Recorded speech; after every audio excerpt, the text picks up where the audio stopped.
Hey everyone, welcome back to that low quality show, Cooking with Food, starring your host, Consomme Panchi.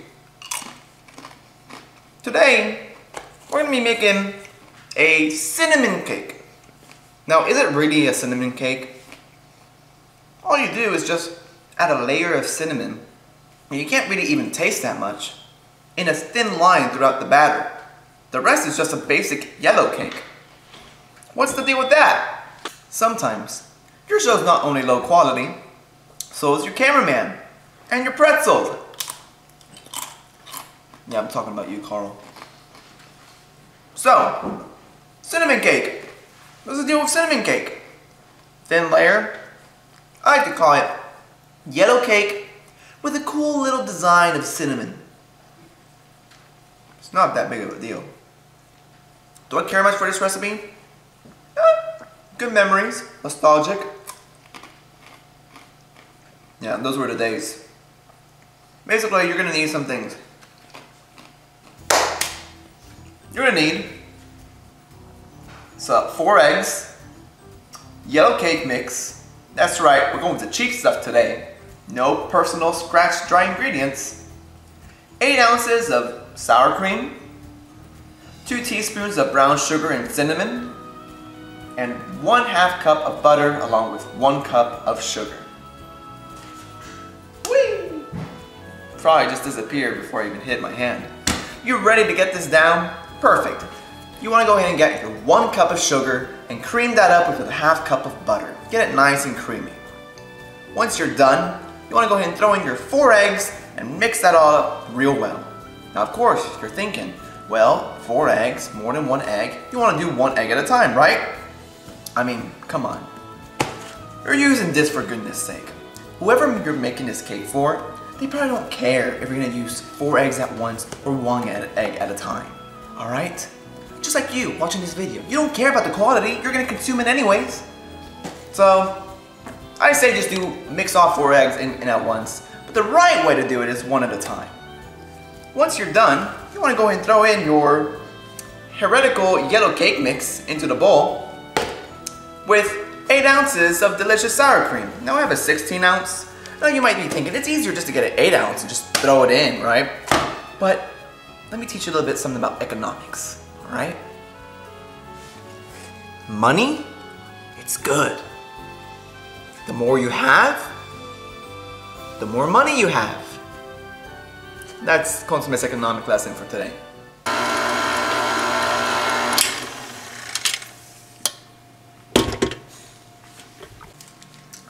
So here's the cake mix.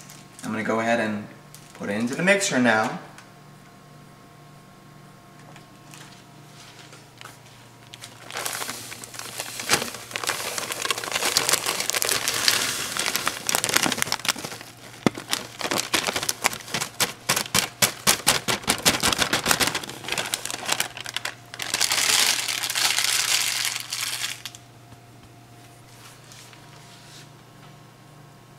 Let's never talk of this again.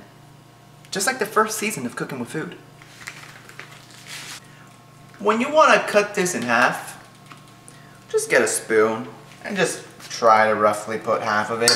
Is there a right or wrong way to do it? Sure, I guess. Again, person you're making this, they ain't gonna care. They ain't gonna care. Just like all you subscribers and watchers today. That's why I love all of you. You don't care what kind of product I produce. Most of the time.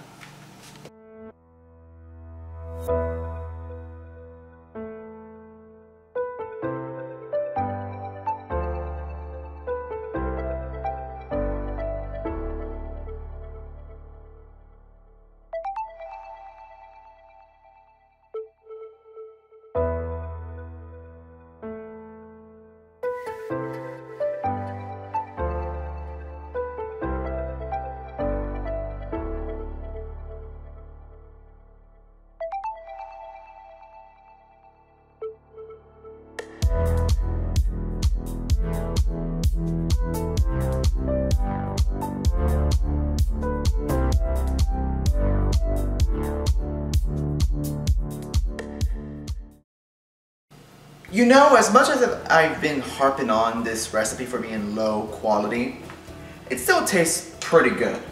You know, I could eat this batter raw. Yeah, I could eat this batter raw, which I will do. Yeah, I will eat this batter raw. Now, for your cinnamon brown sugar, you just want to ground it basically and mix it all very, very well together into like what's like a fine powder. You can put it through some type of strainer device and just ground it against it so it just falls into fine pieces. You just want to have a nice fine powder consisting of brown sugar and cinnamon. And we're just going to sprinkle it on the batter. You'll see in how it is in a bit.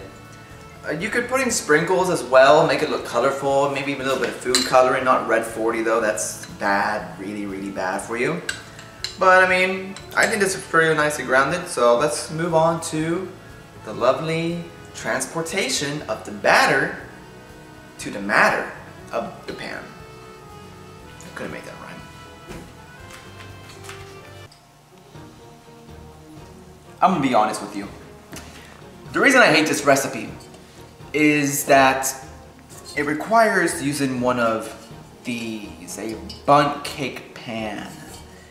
And well, that requires the ultra greasing of it to make sure the cake doesn't stick, using canola oil and pan and a little bit of flour. As you know, I really don't like pan. I don't know how to explain it. Let's just say I have other avenues to use. So what we're gonna do is go ahead and get the canola oil, get a napkin, because you just want to lather this up. Whoa! Whoa! Whoa! It fell out onto the counter.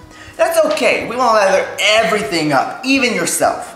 And you just want to rub this canola oil all over the pan and all every nook and cranny. Wherever batter's gonna touch and bake, you want that canola oil on there. Use as much as you want. It's okay if you have leftover, that's fine. It's gonna make sure it never sticks ever again. It's not as faithful and reliable as some other options, but it might work. So let me do here on the top, the batter will never touch, and on the sides. Alright. Alright. And let's do the counter as well.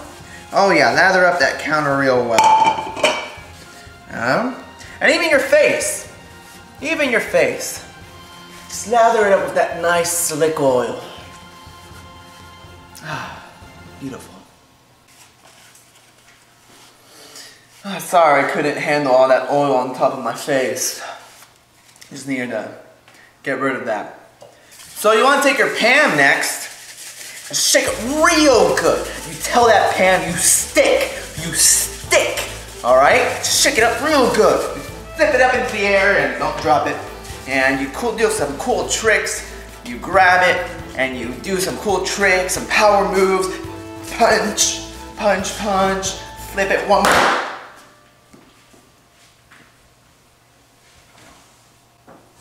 Once you're done shaking it up real well and it knows who's boss, I want to spray this sucker on top of canola oil. Yeah, don't breathe this in. It's your enemy. No. That. Oh. Turn on the air. Oh.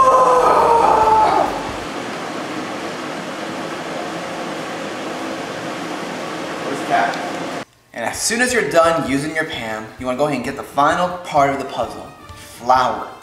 Now, there's some fascinating science as to why flour works. You see, first of all, you want to sprinkle the flour lightly throughout it on the sides, just tilt it to the side, sprinkle it to the side. Again, most part, you don't want to use too much flour, of course.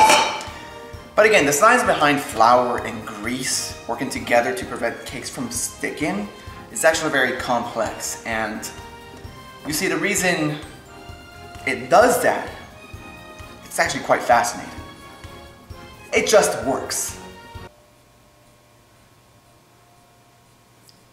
So you want to go ahead and start pouring in your batter. Let it go into the pan. Make sure it's all even. So the key to this recipe, because of the role the cinnamon and brown sugar combination plays, you only want to do like about half or even a little bit less than half. Alright, I have a trusty spatula. And wait, this isn't a spatula. It looks like a spatula, but I'm blind. What do you tell me this is a spatula, boy?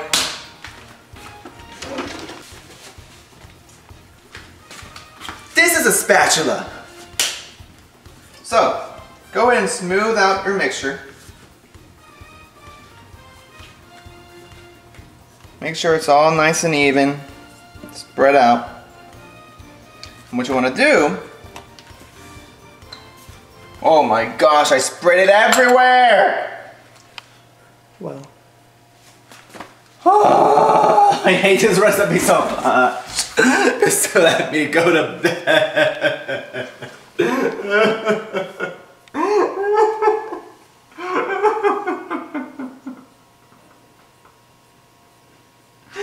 I'm gonna eat more batter.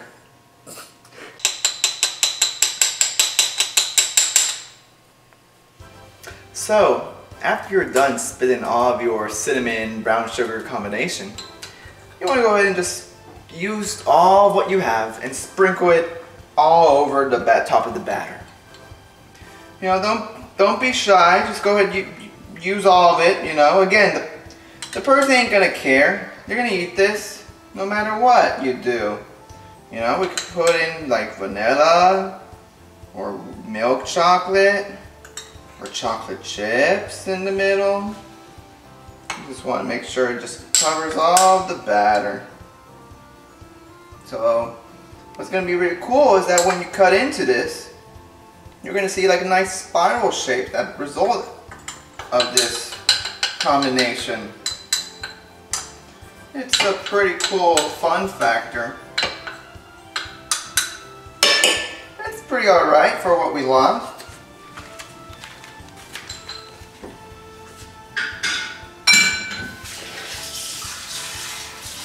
So yeah, so after that you just want to cover it up with the rest of the remaining batter. That's why you want to make sure you have enough. You don't want this being on top of the cake. You want this to be in the middle. Because as cakes grow, like a lot of plants do, it comes out pretty cool. Like spirals and fun shapes for all the family.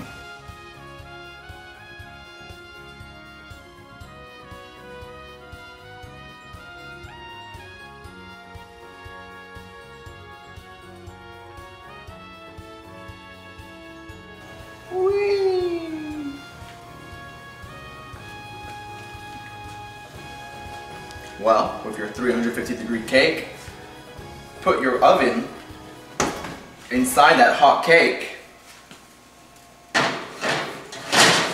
And you want to let your oven bake for about an hour. Inside a 350-degree oven. Cake! Man, I was going with the joke. Regardless. At this point, for that 1 hour, you want to pray. Pray that Pam doesn't fail you one more time.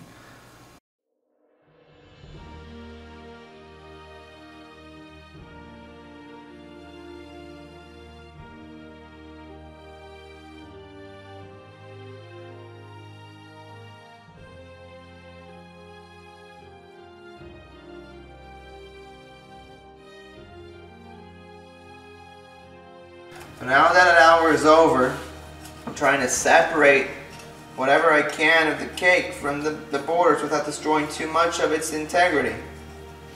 I've already done the sides really well. It's already been cooling for a bit, like 10 minutes roughly. Ooh, that looks promising. Uh-oh, but it's cracking there. Let's get cracking.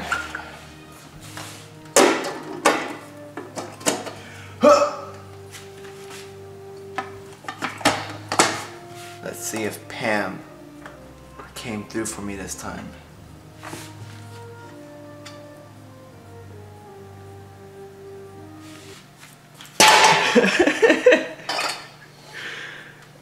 I told you, it would just be that one piece.